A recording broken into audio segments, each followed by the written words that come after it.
your skin? Who taught you to hate the texture of your hair? Who taught you to hate the shape of your nose and the shape of your lips? Who taught you to hate yourself from the top of your head to the soles of your feet? Who taught you to hate your own kind? Who taught you to hate the race that you belong to? So much so that you don't want to be around each other. No, before you come asking Mr. Muhammad, does he teach hate? You should ask yourself, who taught you to hate being what God gave you? Most of us blacks, or Negroes as he called us, really thought we were free without being aware that in our subconscious, all those chains we thought had been struck off were still there. And there were many ways where what really motivated us was our desire to be loved by the white man. Malcolm meant to lance that sense of inferiority. He knew it would be painful. He knew that people could kill you because of it, but he dared to take that risk.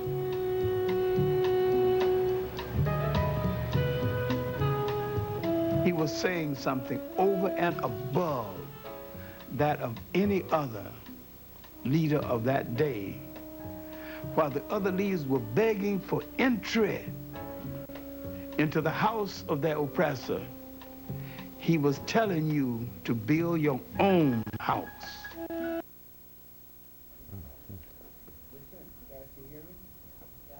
Come up on Graham. Turn the mics up. Good afternoon and welcome to the Gilchrist Experience. No, I am not Dr. Valentine. My name is Graham Weatherspoon. Amen. And it's been a while since I've been here in the studio to share time with you, and I'm glad to be back here, not only with myself and Winston, but with you, the listening public. And good afternoon to you, Winston. Oh, my pleasure, my brother. We're awaiting our guests who are caught in the typical New York City traffic with the UN delegation that is here and such. Yeah. The last show I did, I believe, we discussed, or we had a rabbi on air with us who was discussing Zionism and how Zionism came to be, not only in this country, but how it came to be in Europe prior to its arrival here in the United States. Which was very interesting. It was intriguing how the whole thing started. And we have... perfect timing. Just continue to talk. This is live. Okay. And we have coming into the studio. Gentlemen, forgive me for not getting up. Come on in. Come, please, please. Bless you, bless you. Bless you. It's only two of you? Yes. Oh, okay. Just sit. Somebody else coming? You sit right there. And while our guests are getting prepared and mic'd, the timing is very perfect. They had a difficult time getting down here in the traffic. But with us today in the studio are Rabbi Yisrael David Weiss and Rabbi David Feldman. We have conversed over the phone. Rabbi Weiss? Okay, God bless you, God bless you. Rabbi Feldman. Yes, we've been talking over the phone for maybe a couple of months now. And the last show that we did, you were on air with us to discuss the advent of Zionism and not only how it evolved, but the effects that it's had, not only upon the Jewish people, but upon the entire world. And we really want to go back to that, and there are people, I'm sure, that are listening and watching today that missed the last show that we did. So we're going to ask you to give us some history on this subject, going back to the days of Rabbi Teitelbaum. Was it Teitelbaum? Yes. And tell us about your sect, and we'll just go from there. Okay. Maybe it would be advantageous to explain slightly in very concise terms the difference between Judaism and Zionism. All right. Judaism is one of the actually it's a worldwide known religion. That goes back thousands of years to the four patriarchs, the forefathers, Abraham, Isaac, and Jacob, where we have that they made a covenant with God on Mount Sinai. Their grandchildren made a covenant with God, which was started by Abraham, a bond with God, and the religion was called Judaism. It is a spirituality, a religion,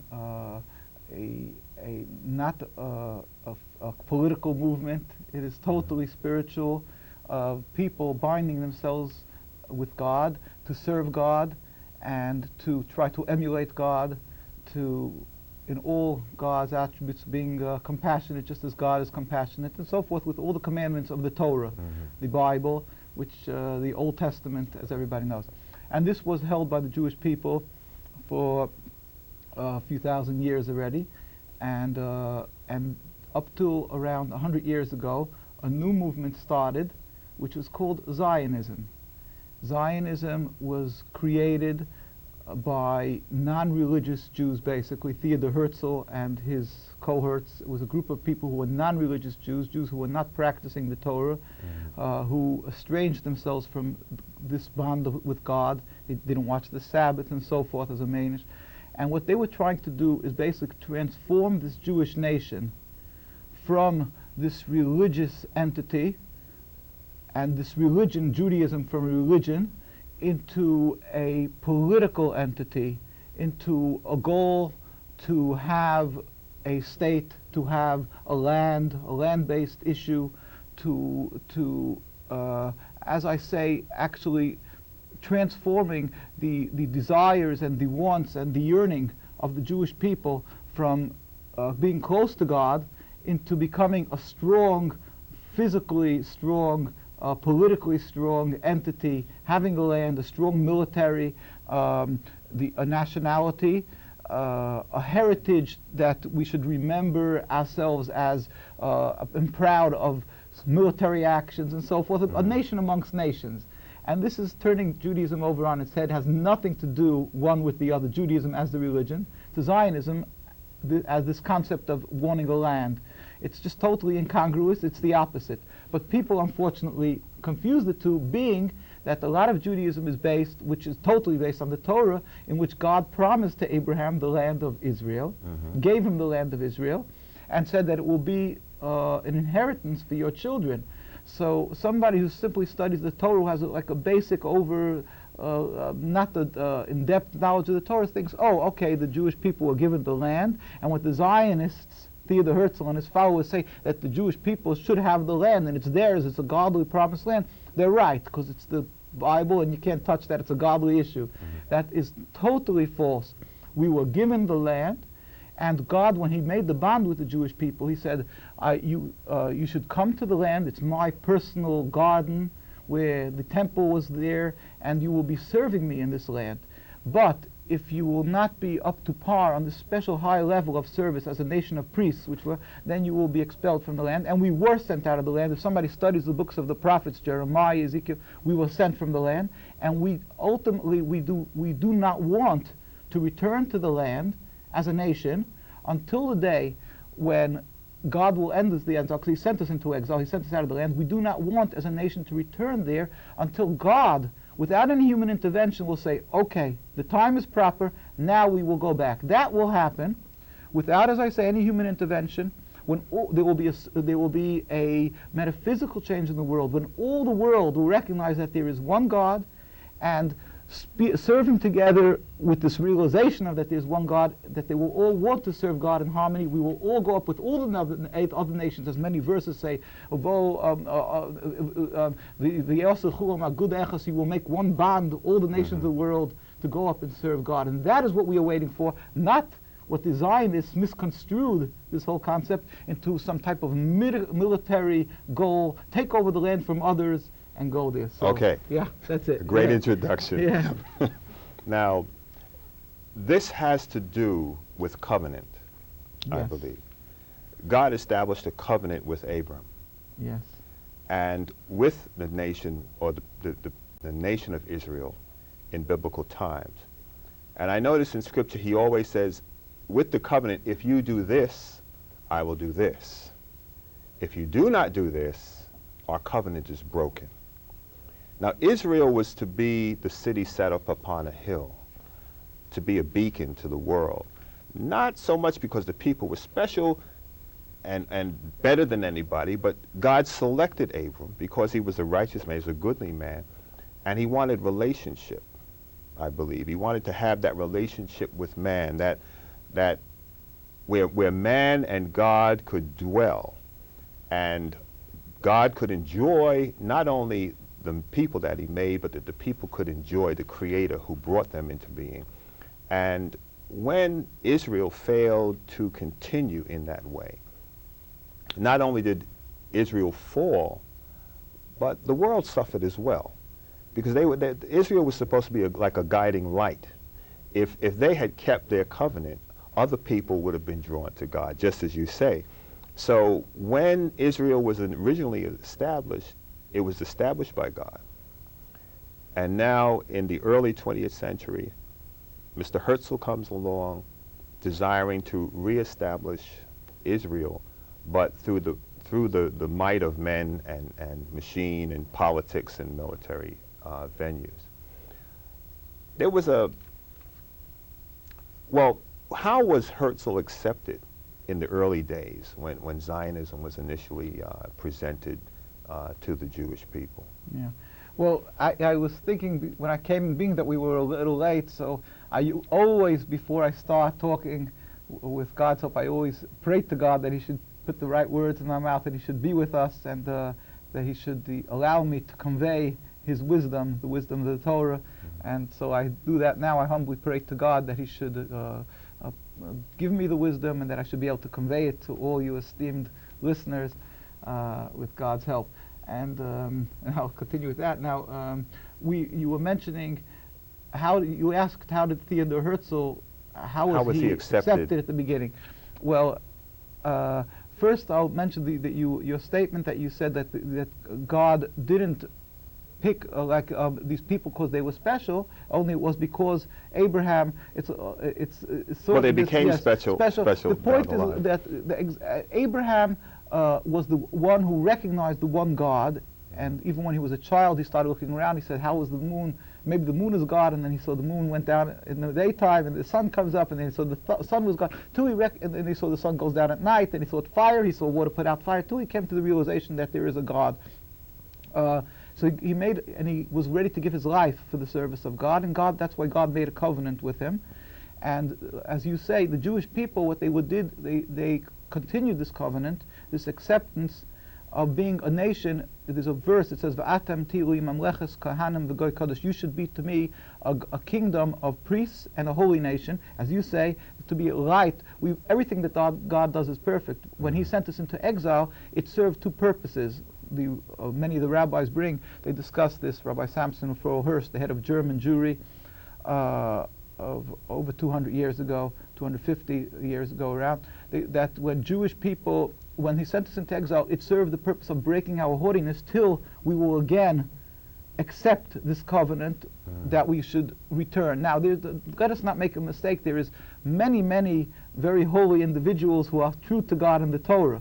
But as a nation, we were wanting in our service as a whole when we were in the land of Israel, because Israel is such a holy land.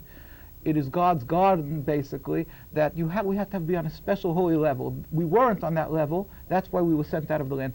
And God put us as a child, you put in the corner, sent us out that we should break our haughtiness and return to his service and again accept the godly teachings to follow him. So, but there is many, many individuals who are still true to God in the service. Now, and that is the way it was before, when Theodor Herzl, till around 200 years ago, all through the times of exile, which is from the destruction of the temple, which was 2,000 years ago, till around 100 years ago, there was universally very holy Jewish people who were true to the service of God. They served God in every land as God requires of us universally.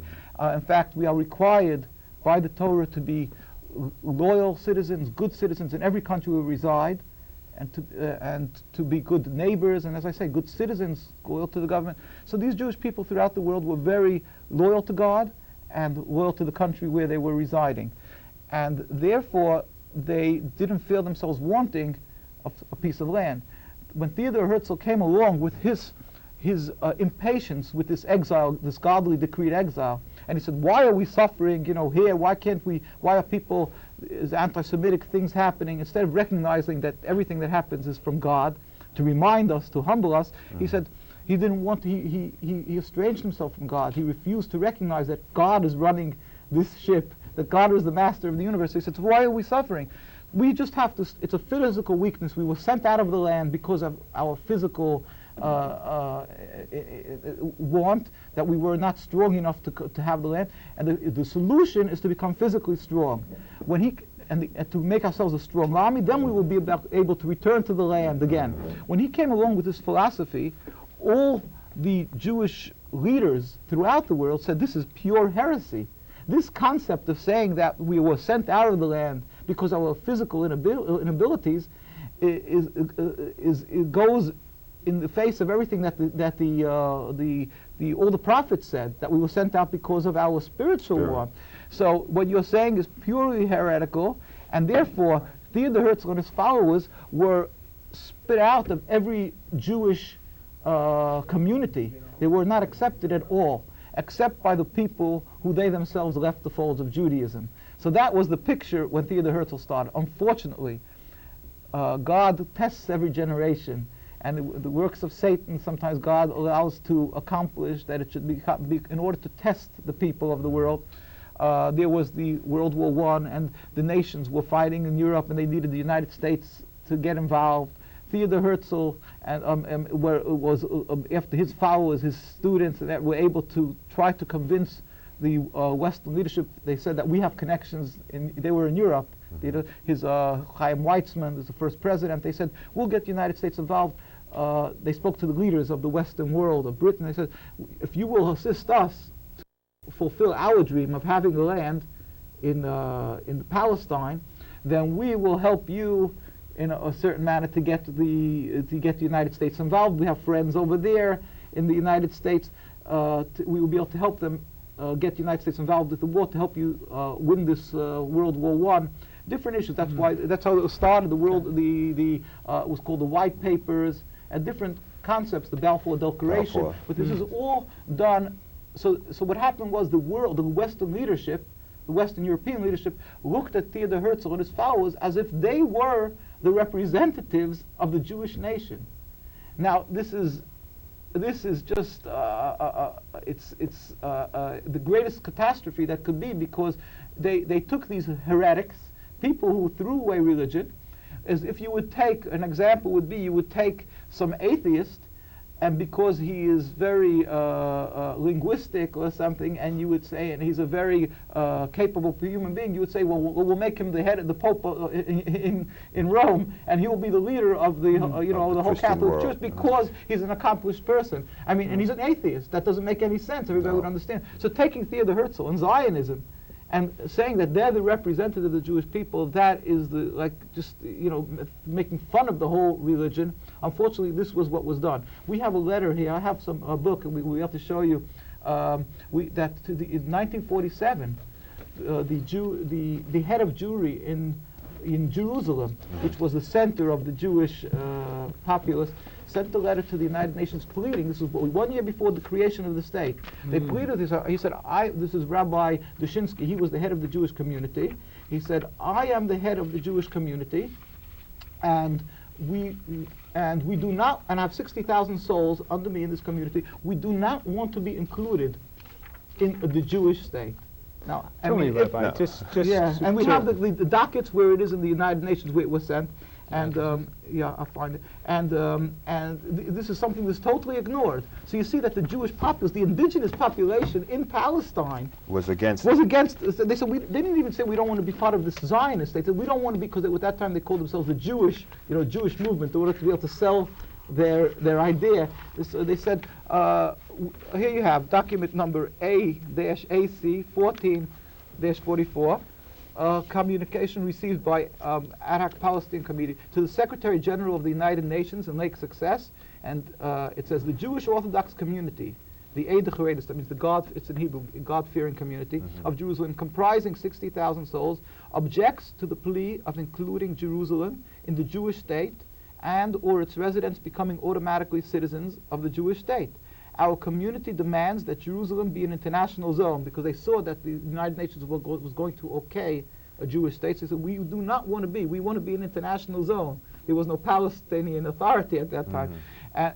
We want to be under your protection with full autonomy, and its residents be free citizens of the international zone of Jerusalem. We beg of you not to take any action before receiving our memorandum, which is being sent by airmail. Chief Rabbi J.Z. Jashinsky, Yosef Tzvi Jashinsky, in the name of the Ashkenazi community. This was the opinion of the Jews, indigenous Jews. Now, am I to understand that you're saying that prior to 1947, yes, 1948 was the creation of state, right, yes. This is 47. 1947, November, yeah.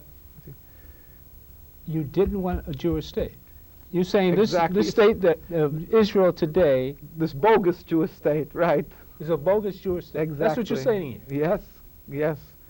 And this was conjured up by This was the opinion, as I Well, explained how to is you. it that nobody else knows this?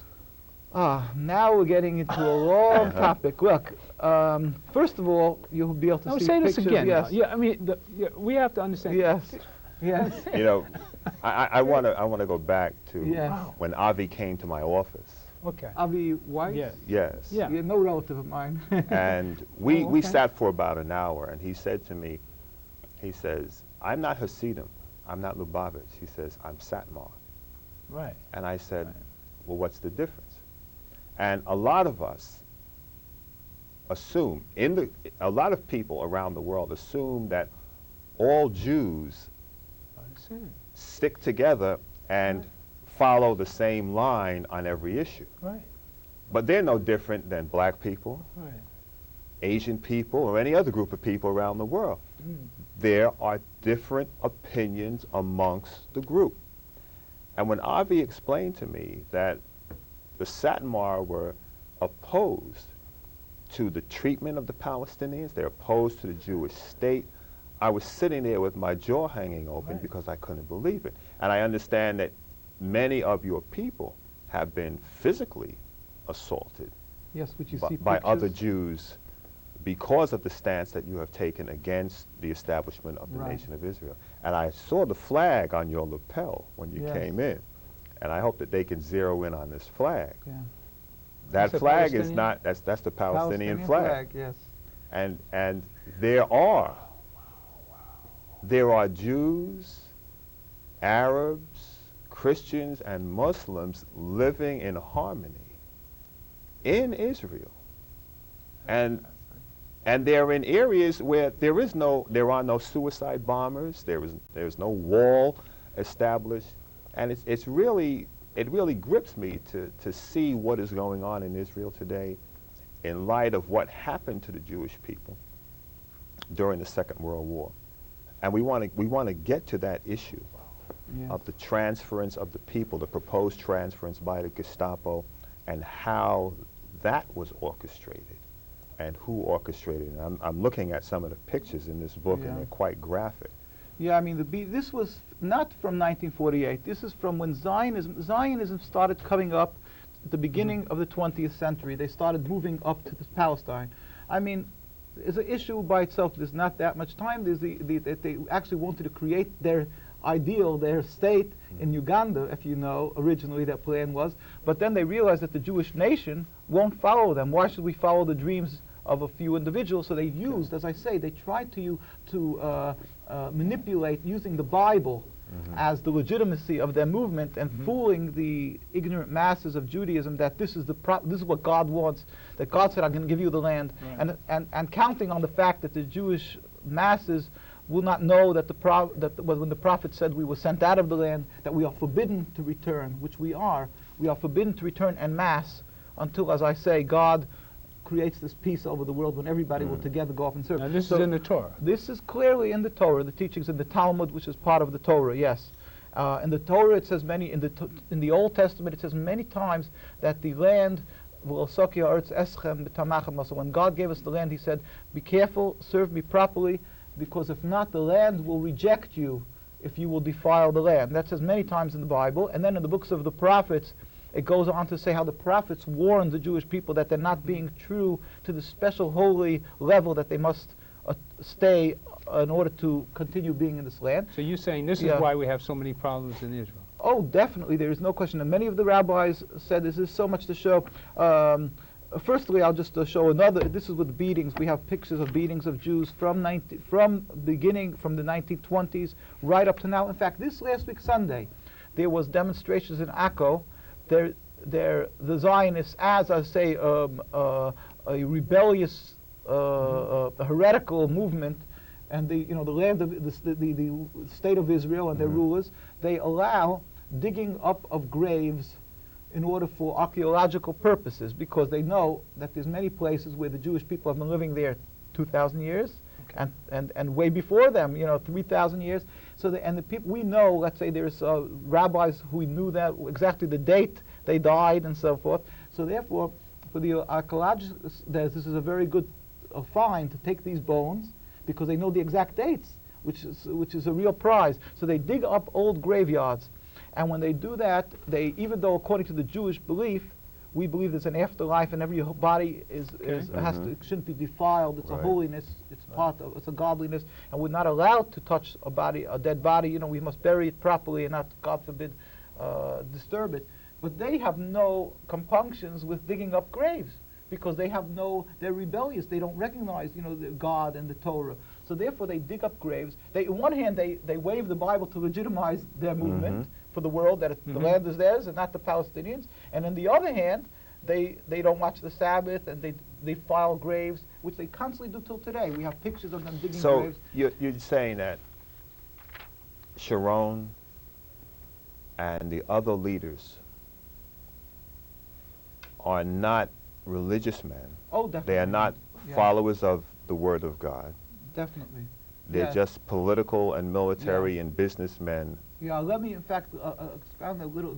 Sharon's big movement was at the beginning of the Intifada, where he went up on the Temple Mount with around 1,000 soldiers. Now, according to the Jewish belief, the Temple Mount is the Holy of Holies. We're not allowed to go in our present state of exile. We are not in a pure state that we are able to go up to this holy place. In order to be able to tread on the Holy Mount, we would have to go through some purification, which is with the red heifer, the ashes of the red heifer, a whole system, which it says in the Bible. And if we don't do that, it's one of the cardinal sins to step onto that area, which we would be cut off from God. It's called kares.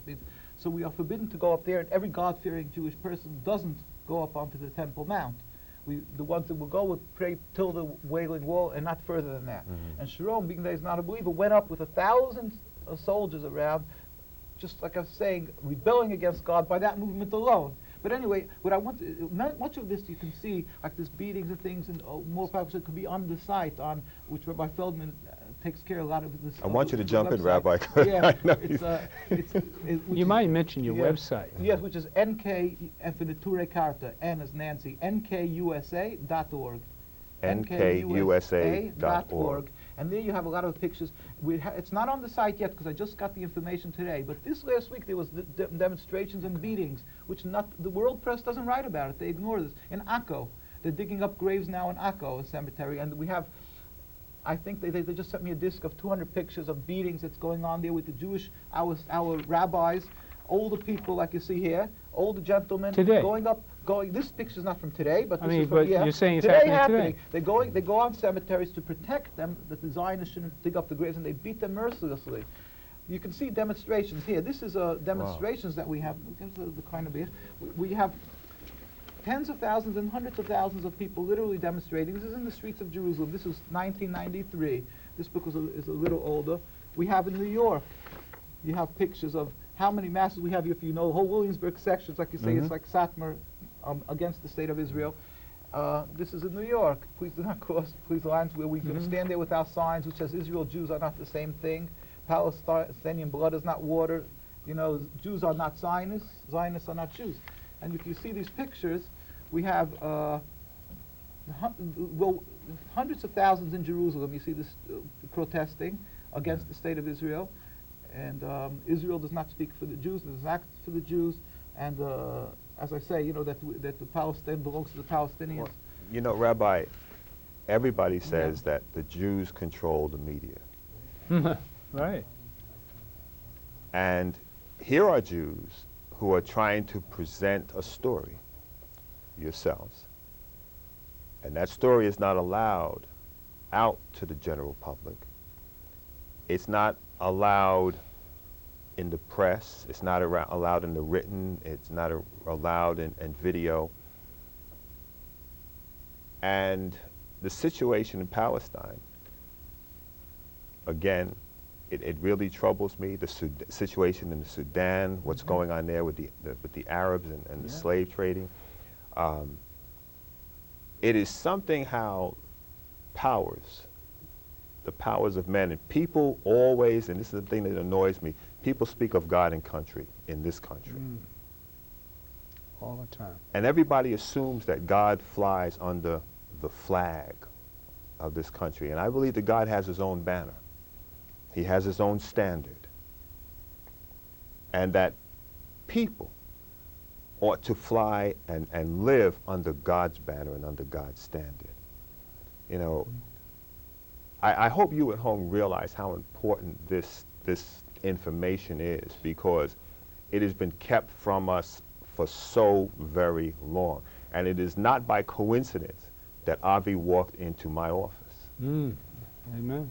It must be a different Avi. At first I misunderstood when he said he's a Satmar, then it must be some other Avi, because when I mentioned Rabbi Weiss, there's a Zionist Rabbi Weiss. That's obviously not Oh, Avi. no. Yeah, right, No. It's a young fellow, about 20 years of age. Right. But I do believe that God intended for us to meet at that day and that time, because I'm not always in my office. Right. Well, we believe that. And it's not, I don't believe in coincidence. Exactly. Everything we believe that God is continually watching over every human being, and controlling that everything that God does is righteous, is perfect, and he's watching every human being. And it is up to us to see the good in God's work and to realize that we are constantly under a test of God to see if we will overcome our evil inclinations, that every human being has his weak points, his weaknesses, that we are here to, in order to overcome this, to be victorious over our weaknesses, to become close to God. And that is what God wants to see of us. So we are all here for that. And that's, Could you explain the situation with the Gestapo? Oh, that's my question. I know on the website, Jews Against Zionism, I saw the notations referring to how the Jews in Germany wound up being victims because of the Zionist movement. Could you explain that to us? There's a lot of issues involved with that. First, as I mentioned before, in the Talmud itself, there's two parts of Jewish teaching. There is the written law and the oral law. The written law, when Moses accepted the Torah from God on Mount Sinai, which was the covenant that God gave to the grandchildren of Abraham, Isaac, and Jacob, that we should be holy unto him, as you say, that we should be a nation of priests. If you're a nation of priests serving God, then you are a light unto the nations, and that's what we accepted on ourselves to do. Every human being has to serve God, not to kill, not to steal, and to be kind, and do all, and not to commit adultery or idol worship. Every human being is commanded to do that. But the Jewish people accepted this covenant of being a priest, 24 hours a day, 7 days a week. Now, when they accepted this covenant as a Jewish nation, God gave them at the same time the written law, which is those 613 commandments, the whole thing. He also gave an oral commandments to Moses, which is the explanation, because many of the verses in the Torah is very concise and it's very hard to comprehend. It can't be literally understood. For instance, it says, put on phylacteries in the Torah, one of the verses. Now, go understand what that means. You have to have an explanation. That was the oral law that was given to Moses. Later it was written, and that is today the Talmud. Every Jewish person who could really say that he is a follower of Judaism has to be somebody who abides by the written law and the oral law. Today it would be called, put together, the Shulchan Aruch, the prepared table. It's the book of laws. If somebody doesn't follow this, then he's not following Judaism truly. for instance, Reform, conservative Jews, they reformed, they moved away from that teaching. We consider that not true to Judaism. Now, as the Orthodox Jewish people accepted this, in the Talmud it states clearly that God gave us the land. He sent us out, as it says in the books of the prophets. Jeremiah, it speaks how very at length that we were sent into exile. And the Talmud says that when God sent us into exile, there is a verse from King Solomon. King Solomon said, Hishbati eschem benos Yerushalayim, I have im teiru vim toirus bayos v'tzoros asada im teiru vim toirus ahav at shetechbatz. God said to the daughters of Jerusalem, the Jewish people, that was a reference to the Jewish people. It's a parable. The whole Song of Songs of King Solomon is a parable. It's a prophecy. God said to the daughters of Jerusalem, I have put you under oath, daughters of Jerusalem, with the buck and the deer of the field, if you will awaken my love before the proper time. It's not the exact word for word translation, it's called, but that's what the translation of the verse is. What does that mean? It doesn't really have sense. It doesn't make sense in its exact translation that I have put you under oath if you will try to awaken with the deers of the field, if you'll try to awaken my love. The Talmud explains this. The Talmud says that it means that God said, I've sent you into exile, the daughters of Jerusalem, the Jewish people, and I've put you under oath that you should not attempt to return en masse to the land, or to take up arms against the nation, not to rebel against any other nation, or to end exile. If you will attempt to awaken my love, to return from this exile before God deems it properly, then you will be like the animals of the field. In other words, we will be killed and destroyed. So, spiritually speaking, we believe that much of in the Second World War, much of the suffering that happened was because there was this movement which already was going on for 50 years of people of trying to ignore the reason of exile and saying that we're not in exile because of God, only because of a physical weakness, not because, and therefore God brought the punishment that it said clearly in the Talmud that we will become like animals of the field, which would happen to the Jews in World War II. Now, it's not my opinion, it's a very radical statement, and we know that we're not prophets today, we're not prophets, but, and we don't know exactly every time what the reason of God. When something happens to a human being, we were commanded to study and look at our actions, be introspective, and see what brought about the punishment, God forbid, from God, and try to better our ways and look for what we've done wrong. That is a requirement of Judaism. That every human being should study what they've done in this city of Nineveh when Jonah the prophet came. Yes, The kings told everybody to fast and to repent and look what they've done wrong. So this is what Jewish teaching is.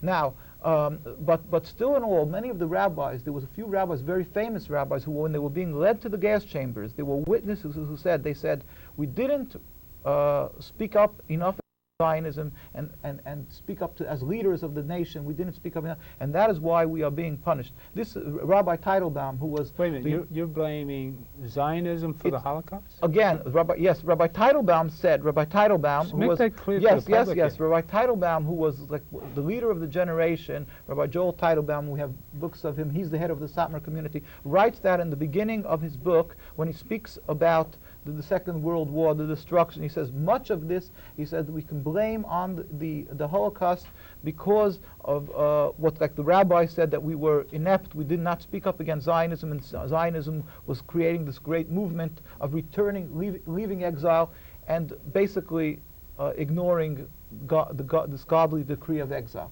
Now, there is, of course, many other rabbis said that there's many other reasons that that the Jewish people. First of all, we never understand. We cannot say 100% what the reason of God is. There's many reasons what we could be, but many rabbis said that the Jewish people, maybe strayed in different lands. Like in Germany, there was a big. They had left the folds of the Torah, and they tried to assimilate with the other nations, and they thought that in that way there will not be any more anti-Semitism, because they'll drop all the Jewish teachings. And maybe God wanted to show, look, in Germany, that's where it started.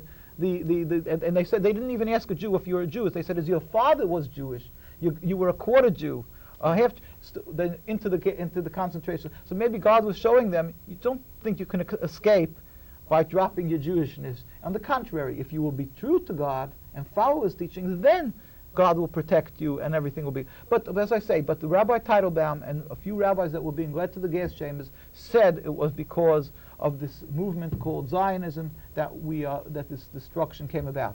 Whether it's the only reason, it's part of the reason, that is for sure. That is definitely for sure. So that is on a spiritual level. Mm-hmm. And then there's books speaking about how the Zionists work together with trying to get the Jews expelled from Germany, which is on that site that you're speaking about, which is not my site, but which is a friend's site, that they do speak about this issue about, they have, I believe, documentation where they speak about how they worked, which, in other words, they wanted that the Jewish people should be sent up and out of Germany in order to strengthen their movement in Palestine, and they made deals and they tried to also instigate in certain countries that the Jewish people should leave out of fear or being thrown out, and they were caught as different areas that they did. For instance, there's a book from somebody, Giladi, which you interviewed. His name is Giladi. It's called Ben Gurion's Scandals, where he speaks about he was a Zionist in Iraq, and that they put, and later he had many regrets of being a Zionist when he got older, and he lives in New York. I don't know if he's still alive. He was an older gentleman a few years ago. We went and interviewed him. Yeah. And he wrote a book about how they put bombs in synagogues, the Zionists, in order to create an atmosphere that the Jews should feel that they're not wanted, and that the Arabs put it in their synagogues, and they were caught. The Zionists were caught doing this, and he was part of this movement, and he later regretted this whole thing.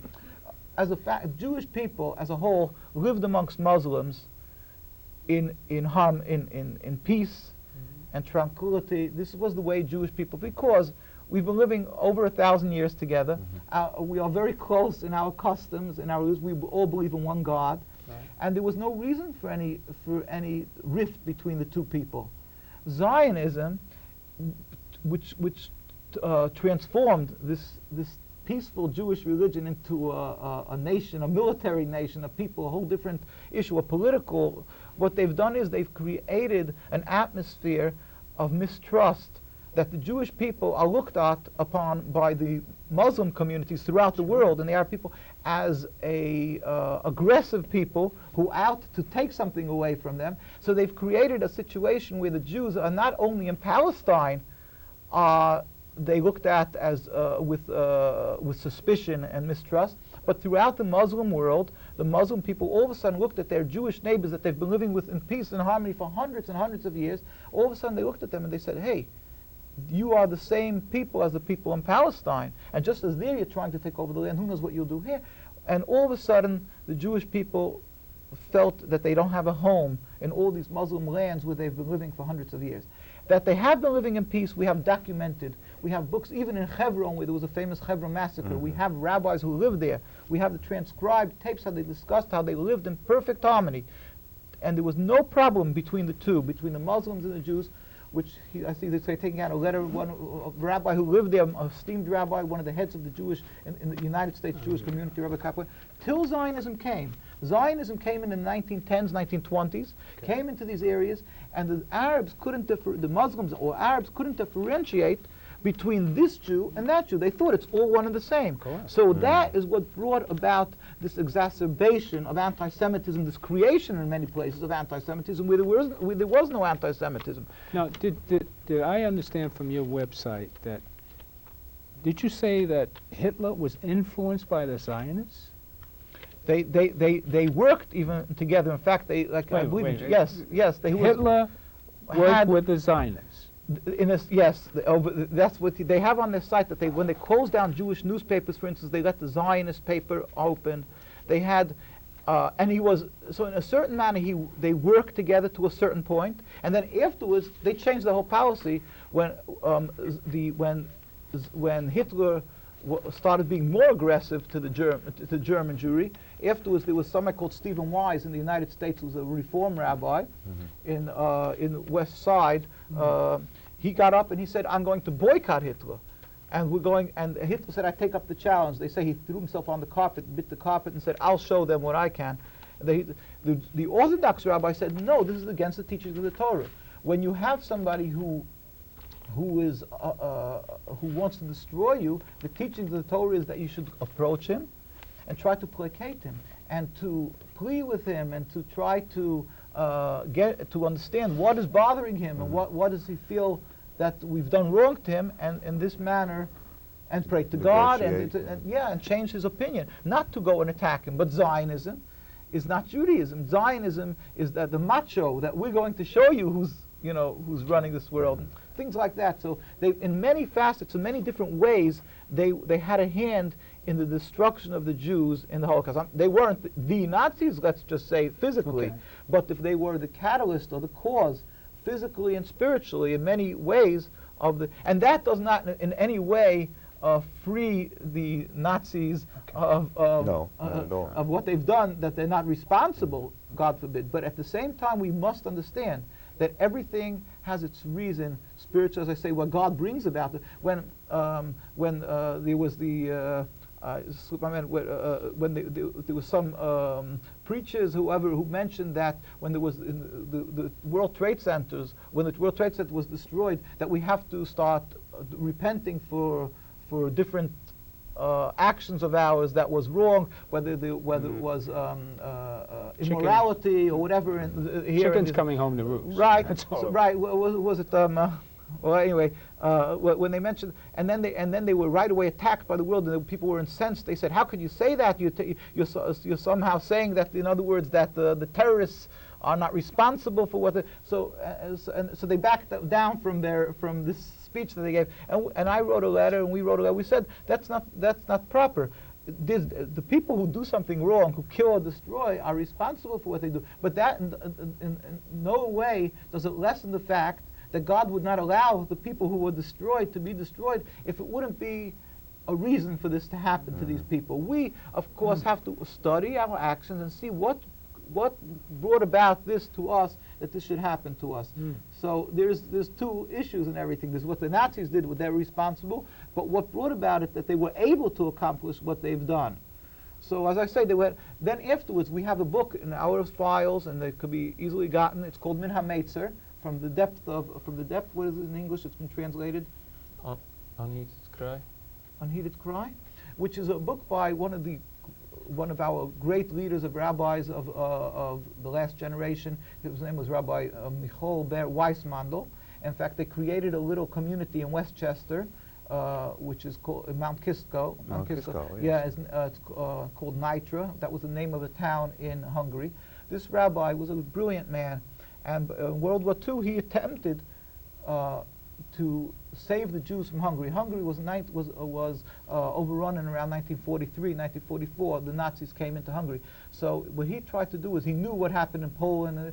So what he did, he tried to approach Eichmann, and he tried to stop the killing machine, that they shouldn't kill these Jews. And he said, he approached the Nazis. In short, he said that you are desperate for trucks, you're going to be wiped out. We will do is, if you will sell us the Jews, if you'll give us the Jews, then we will give you some money or something like that to save the Jewish people.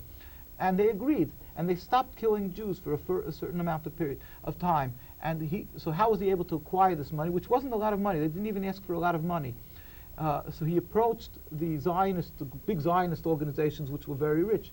And his father-in-law, who was an older rabbi, the Nitra Rav, he was called, he said, you shouldn't approach these people, because these are not God-fearing people. You will suffer if you go. So he said, this is where the money is, and the Shul want to help the Jewish people at the time of need. How bad they could be, how they will definitely want to help their brothers. So he approached them, and they said, sure. But afterwards, he brought documentation and writings of these leaders that they did not want to. We have them. It's mind-boggling, the letters that we have, that they said that they do not want. We have quotes. I have quotes of Chaim Weizmann, the first president, that they said, we do not want to bring up these Jews, these God-fearing Jews, we do not want Tel Aviv to become a second-grade ghetto. They'll become the dust. Let these millions of Jews become the dust of history. And we do not want to. We have that quotes. We have those quotes. These quotes are there. So it's unbelievable, but we have those quotes. So they were willing to sacrifice these Jews, and they thwarted his efforts. They saw that they should get arrested, and he found the documentation later, the behind the scenes of their meetings, the minutes of their meetings. This is factual, and he wrote a book about this. And he died from a heartbreak afterwards in the United States, this rabbi, because of what happened, that the Jews, he could have saved the Jews. Here, this is a quote here. Thank you very much, Rabbi Feldman. This is Chaim Weitzman. This was a quote from his book, and this is, one second here, quote, "Palestine cannot absorb the Jews of Europe. We want only the best of Jewish youth to come to us. We want only the educated to enter Palestine for the purpose of increasing its culture. The other Jews will have to stay where they are and face whatever fate awaits them. These millions of Jews are dust on the wheels of history and may have to be blown away. We don't want them pouring into Palestine. We don't want Tel Aviv to become another low-grade ghetto," end quote. These, I have so many. What year was this? Excuse me? What This is year was 1938, I believe. It says here. So what you have here, people, they present themselves as the savior of Jews to stop anti-Semitism from the world, when how ironic it is that they are the biggest factory of exacerbating, as you see factually in Europe today, of causing, exacerbating anti-Semitism throughout the world. In Muslim countries we were living, it is hard to deny that we were living as a whole as a basic rule, as in harmony, and they've created that a Jew can't live in a Muslim country, and here they're saying that they're saving Jews, and we should, and anybody who wants to stand up against them is of course already is accused as being an anti-Semite, and even though somebody just understands what they're doing to the Palestinians or something is wrong. Sure. And it has nothing to do with Judaism. And the person says, "Why? I'm not a hater of Jews. I'm not a hater of Judaism. But what you're doing, your political movements, is wrong." And unfortunately, this person doesn't know to differentiate between Judaism and Zionism. Right. So he's an easy target to be accused of being an anti-Semite. That is the ploy of Zionists when they are the anti-Semites. They have blood on the hands of Jewish blood. The issue of Palestinian blood is a whole sad story in and of itself, which they are, what they're doing by taking over the land, which our hearts bleed with the Palestinians all the years, and we are frustrated because our voices are not heard, and it hurts us what they're doing twice, what they're doing in that land, and it's being done in our name, and we can't stand up and let our voice be heard because, like you said, media control, just like this AIPAC, which is a whole story which controls politicians. Yes. They have the media they have the media watch that if somebody would want to speak up against their actions, so what's going to happen after this program? What happens is they'll right away say to that paper, "We have advertisers, we do this, that, or you're anti-Semitic," and they'll start boycotting this and that, and they'll blackball. Any writer will be ostracized. Look, we have all these demonstrations. We just had 2-3 years ago. We had a big demonstration in Manhattan. It was written in the Iranian press. They took videos of it. We had like 50,000 people there. The police gave us an estimate between 30 and 50,000. And it wasn't written in the Daily News, in the New York Times, the New York Post, not a line about this. In the last 5 minutes, give us an idea of how we can help, for one, and what are some of the solutions to all this? I mean, this is the first time most people are even hearing this. Well, of course, first of all, we have the site, which is nkusa.org. How about the Jews Against Zionists? Jews Against Zionists. It's all good. It has a link from our site. There's different. It's just a step, first of all, to educate, because we feel that if a person, the most important, one of the most important things is to become educated, to understand. Of course.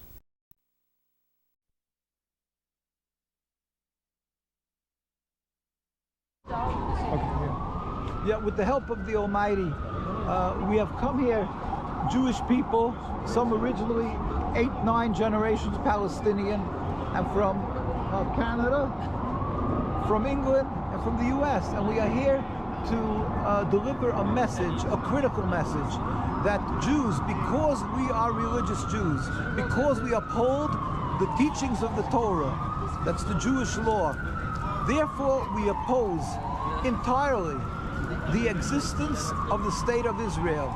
That is an occupation, the Nakba, and the endless river of bloodshed that is created, that is caused by this occupation. Jews have been living together with Arabs, Muslims, for hundreds of years in Arab and Muslim lands, and in Palestine, which this picture is from. We've constantly lived together, even though we have a different religion. It was never an impediment of coexistence. We lived in peace. Zionism is a recent creation. Judaism is a religion of 3,000 years. Zionism just started 100-odd years ago. It's a nationalism. It's a transformation from our religion to create a national state. Our rabbis all around the world opposed it. They pleaded. They met with the kings of Transjordan, of the other Arab leaders. They spoke with the United Nations and said, we furthermore wish to express our definite opposition to a Jewish state in any part of Palestine. This is in UN documents. 1947, the rabbis gave over to the United Nations. We've been massing and demonstrating in the tens and hundreds of thousands Jews in Jerusalem, around the world, in America, in front of the White House. All the Jewish communities around the world that are true to Judaism adamantly opposes the occupation. We're not allowed to kill, steal, murder, oppress. We are furthermore not allowed to have a Jewish state, even in an uninhabited land. This Zionism, because they're occupying, has caused death and suffering of the Palestinian people. And this week, we have seen culmination, you can say, of how much bloodshed in days could happen, because they're the cause, the root cause, and we point our fingers at the tragic blood of hundreds of Jews, and that's just the following another link of the Palestinian bloodshed that was spilled, and now they're standing at the doors of Gaza, at the gates of Gaza en masse, over 300,000 troopers of Israel, and they're standing and they're throwing bombs on Gaza, and people are being murdered. There are almost 3,000 people murdered, or maybe more today, and maybe 10,000 already wounded. Our hearts cry as Jews with the Palestinian people, and we declare and speak to the world. We say, this is not the Jewish teaching, it's not Judaism, and it's not Jews who are true to the Torah. We cry and hurt with the Palestinian people. We plead with the world leaders, stop being conned by the Zionism and their vilification of the victims. The Palestinian people are being oppressed, and this is what the result is of oppression, of an illegal occupation of this Nakba. You want to bring an end to the suffering and bloodshed? You want to bring an end that the world should not become anti-Semitic? Stop the occupation, end this illegal, totally illegitimate Zionist state of Israel. They, the Zionist state of Israel, are the anti-Semites. They are the ones that cause bucket loads of hate of Jews and blood to pour. They are the ones that now want to put a band-aid on a hemorrhaging wound and have the world support them to further, God forbid, flatten Gaza. We cannot be silent. We cry with the world. Be just. God is just. God is compassionate. Let us stand together, pray to God for a speedy and peaceful removal of the impediment to peace, the Zionist state of Israel. Let us pray to God, and let us stand up with the people of Palestine and plead with the world leaders. Help us stop immediately this bloodshed, hate, and let us bring a free Palestine soon, where we can all live together in peace and harmony. The Jews together with the Muslims, and Jews can show our gratitude for all this good done to us. God help sooner nowadays. Thank you. Thank you.